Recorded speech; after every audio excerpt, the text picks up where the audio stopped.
Днес пристигнаха едни уникални книги, които искам да ви покажа, поръчани от Озон. Преди да започнем, искам само да ви вметна, че в Озон в момента има черен петък, така че може да отидете и да се възползвате. Нека да преминем към съществената част. Алхимизирани от Сен Лин Ю. Също така цветните порезки са изключително красиви. Лев Толстой изповед. Тази книга е една от най-желаните ми тази година, така че наистина нямам търпение да я прочета.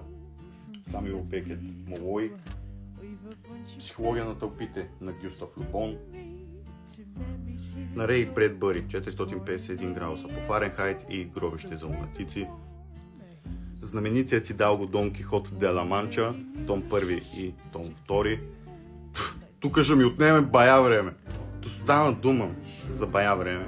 Граф Монте Кристо, том 1 и том 2, като том 1 е около 500 страници, докато том 2 е 1200 плюс страници.